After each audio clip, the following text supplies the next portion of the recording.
सूफी रंग 786 चैनल में आप सभी दोस्तों का हार्दिक स्वागत है। आज की वीडियो में हम आपको हजरत सखी सैयद अहमद सुल्तान लखदाता लाला वाली सरकार और तिम्मो रानी की एक सच्ची कहानी सुनाएंगे, जिसे सुनकर आपका ईमान ताज़ा हो जाएगा। सो आप सभी से विनती है, इस वीडियो को पूरा ज़रूर देखें और इस चैनल को भी ज़रूर सब्सक्राइब करें।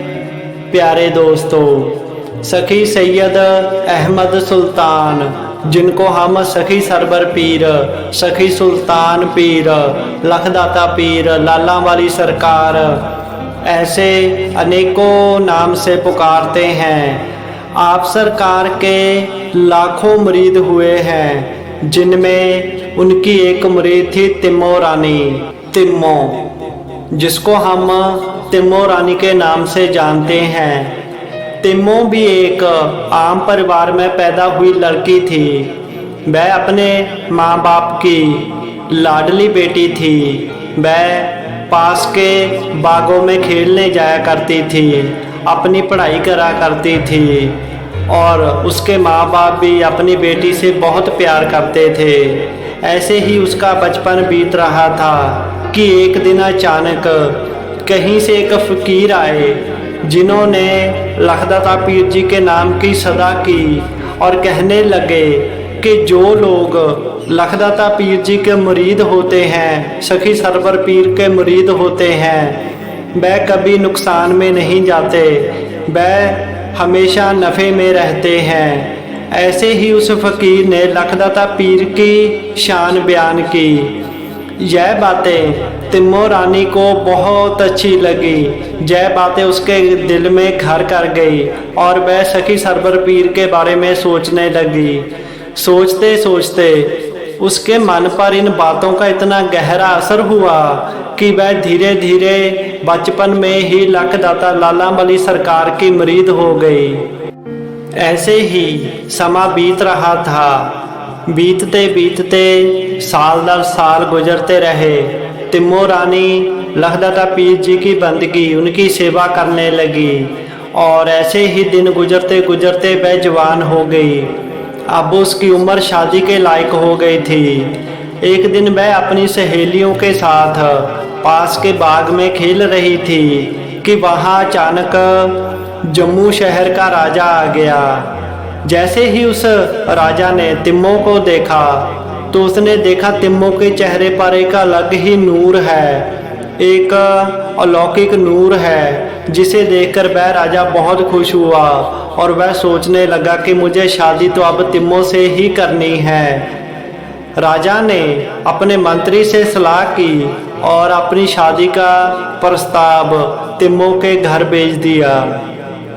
राजा का मंत्री राजा का रिश्ता लेकर तिम्मो के माँ बाप के पास गया। जाकर सारी बात बताई तो उसके घर वाले कहने लगे कि हम एक राजा के साथ रिश्ता कैसे जोड़ सकते हैं, हम तो एक गरीब परिवार हैं, हम तो गरीब परिवार से हैं, हम एक राजा के साथ अपनी लड़की का रिश्ता कैसे कर सकते हैं। तिम्मो को एक बात अपनी ज़िंदगी में बिल्कुल पसंद नहीं थी कि कोई अल्लाह ताला की मखलूक जीव जंतुओं को मारे, उनकी हत्या करे। वह राजा उस बाग में शिकार खेलने के लिए ही आया था और तिम्मो ने उस राजा को वहाँ पर देखा था। जब तिम्मो को पता चला कि उसी राजा का रिश्ता मेरे घर आया है तो उसने उसे जवाब दे दिया कि वह एक हत्यारा है, अल्लाह ताला की मखलूक को प्यार नहीं करता, उनकी हत्या करता है। जो लोग पीरो मुर्शद के पक्के मुरीद होते हैं, जो अल्लाह ताला को अपना सब कुछ मानते हैं, वह उसकी बनाई हुई मखलूक के साथ भी प्यार करते हैं। इसीलिए तिम्मो को यह बात अच्छी नहीं लगी और उसने उस रिश्ते से इनकार कर दिया। जैसे ही यह बात राजा के उस मंत्री को पता चली तो वह कहने लगा कि अगर वह राजा शिकार खेलना छोड़ दे तो क्या तिम्मो उससे शादी करेगी। तो तिम्मो कहने लगी, हाँ, अगर वह शिकार खेलना छोड़ दे तो मैं उससे शादी कर लूँगी। दोनों तरफ से बात पक्की हो गई। राजा ने भी जय स्वीकार किया कि वह शिकार खेलना छोड़ देगा, क्योंकि उसने तिम्मो के चेहरे पर एक अलग ही नूर देखा था। इसीलिए वह उसे शादी करना चाहता था, वह उसे गंवाना नहीं चाहता था। इसीलिए राजा भी मान गया कि वह शिकार नहीं करेगा। दोनों के बीच समझौता हुआ तो उन दोनों की शादी हो गई। शादी करके तिम्मो आम परिवार से एक रानी बन गई और तिम्मो से तिम्मो रानी बन गई। वह राजा के साथ उसके महलों में आ गई। समय बीतने लगा। उसकी शादी को बहुत साल गुजर गए, लेकिन तिम्मो के घर औलाद नहीं हुई।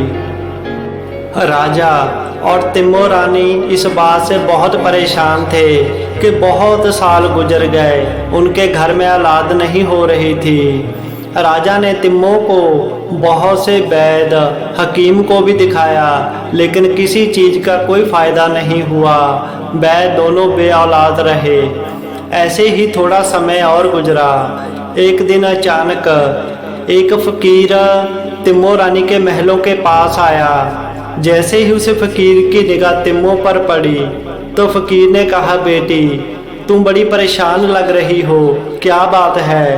तो तिम्मो रानी ने अपनी सारी बात उस फकीर को बता दी कि कैसे उनकी शादी को समय हो गया, उनके घर औलाद नहीं हो रही। तो फकीर ने कहा कि बेटी इस समय सखी सरवर सखी सैयद अहमद सुल्तान लख लाता लाला वाली सरकार, वह पीर इतने मेहरबान हैं कि वह दूध वाले को दूध, पुत वाले को पुत देते हैं। अगर तू उनकी बारगाह में दुआ करेगी तो तुझे भी औलाद मिल जाएगी। फकीर की बातें सुनकर तिम्मो की आंखें चमक उठी। उसे भी लगा कि हाँ, शायद ऐसे मेरी बात बन सकती है। वह उस फकीर से कहने लगी कि बाबा, आप मेरे हक में पीर के आगे दुआ करे कि वह मेरी झोली में एक लाल डाल दे, तो मैं संग लेकर झंडे न्याज लेकर उनके पीर निगाहे जाऊंगी और उनका शुक्राना करके आऊंगी। फकीर ने भी तिम्मो के हक में दुआ की। तिम्मो ने भी रो रो कर अपने पीरो मुर्शद की बारगाह में दुआ की। पीर ने कर्म किया, रहमत की और तिम्मो को एक लाल बख्श दिया। समय गुजरा। समय के साथ तिम्मो के घर एक बहुत सुंदर लड़के ने जन्म लिया। तिम्मो अपने बेटे को लेकर बहुत खुश हुई। राजा भी बहुत खुश हुआ। ऐसे ही थोड़े साल गुजर गए। तिम्मो को अपनी सुखना भी भूल गई और वह अपने बेटे को लेकर निगाहे सलाम कराने भी नहीं गई। थोड़ा बेटा बड़ा हुआ तो वह बीमार रहने लगा। उसको भी बहुत से वैद हकीम को दिखाया गया, लेकिन वह भी ठीक नहीं हो रहा था। एक दिन अचानक तिम्मो को याद आया कि उसने तो जय पीर बाबा के आगे दुआ की थी कि अगर उसे औलाद मिल जाए तो वह परिवार संग लेकर पीर निगाहे सलाम करके आएगी, शुक्राना करके आएगी। मैं तो गई ही नहीं। उसे याद आया तो उसने अपने पति राजा से बात की और कहने लगी कि हमें पीर निगाहे जाना है। पूरे संग के साथ पीर बाबा को झंडा न्याज और उनका शुक्राना करके आना है। तिम्मो रानी के पति उस राजा का नाम दयाराम था। दयाराम कहने लगा कि जय पीर फकीर मड़ी मसान, मैं इनको नहीं मानता, मैं वहाँ पर नहीं जाऊँगा और आप मुझे आगे से जाने के लिए मत कहना। आप जाना चाहते हैं तो जाओ, लेकिन मैं वहाँ पर कभी नहीं जाऊँगा। मेरा इन चीज़ों पर कोई विश्वास नहीं है। अपने पति दयाराम की बातें सुनकर तिम्मो रानी थोड़ा निराश हो गई और सोचने लगी कि अब वह क्या करे।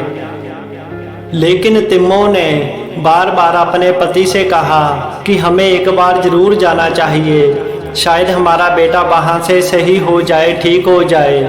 अपने बेटे को ठीक करने के लालच में वह राजा मान गया कि ठीक है, हम चलेंगे, लेकिन मुझे उन पर विश्वास नहीं है, कोई यकीन नहीं है। मैं सिर्फ तुम्हारे कहने से चल रहा हूँ। उन्होंने एक दिन निश्चित किया और संग के रूप में लखदाता पीर जी के पीर निगाहे की तरफ चल पड़े। चलते चलते रास्ते में उन्हें रात हो गई तो वह एक बाग में सोने के लिए रुक गए। पूरे का पूरा संग वहीं पर सो गया। रात को वहां पर कुछ चोर डाकू आए और उन्होंने पूरे संग को लूट लिया और दयाराम की हत्या भी कर दी। जब तिम्मो अगली सुबह उठी तो उसने देखा कि अभी कोई उठा नहीं है, पूरे का पूरा संग ऐसे ही पड़ा हुआ है, दयाराम भी नहीं उठ रहा है। तो तिम्मो ने बड़े प्यार से अपने पति को जगाने की कोशिश की, लेकिन वह नहीं जागा क्योंकि उसकी तो हत्या हो चुकी थी।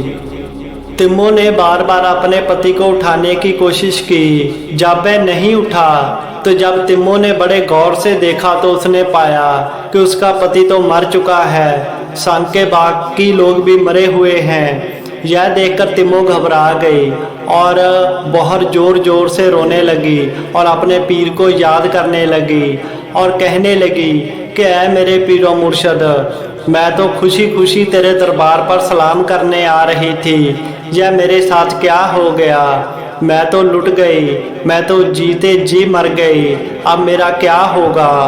रो रो कर तिम्मो अपने पीरो मुर्शद की बारगाह में दुआ कर रही है। जब लखदाता पीर जी ने देखा कि तिम्मो दिल से रो रो कर बड़ी श्रद्धा से यकीन रख कर दुआ कर रही है, तो लखदाता पीर जी वहाँ पर हाजिर हो गए और तिम्मो को सारी बात बताई कि ये उसके साथ क्यों हुआ है। पीर ने बताया कि जैसा वो उसके पति के हंकार की वजह से हुआ है। हमने आपको औलाद दी, सारे सुख दिए, लेकिन तुम्हारा पति हमारा सत्कार नहीं करता। तुम्हारे पति के मन में हंकार था, इसीलिए यह सब तुम्हारे साथ हुआ। लेकिन तुम घबराओ नहीं, हम आपके साथ हैं। आपका बच्चा भी सही होगा, आपका पति भी सही हो जाएगा। जय तो सिर्फ उसका हंकार दूर करने के लिए आपके साथ हुआ है। लखदाता पीर जी ने रहमत में आकर पूरे संघ को जिंदा किया, दयाराम को जिंदा किया, तिम्मो के बेटे को सही किया और उसके जन्म जन्मांतर के सभी दुखों को काट दिया। यह देखकर राजा, तिम्मो और पूरे का पूरा संघ लखदाता पीर जी के कदमों में गिर गया और रो रो कर अपनी गलती को माफ़ करने के लिए दुआएं करने लगे। तो पीर ने रहमत में आकर सभी के बेड़े पार कर दिए। सो प्यारे दोस्तों, जय शान है सखी सरवर पीर की, लखदाता लाला वाली सरकार की। आप भी उनके पक्के मरीद बने तो वह आपको कभी कोई दिक्कत, कभी कोई परेशानी नहीं आने देंगे। जयकारा लखदाते पीर का, बोल साचे दरबार की जय।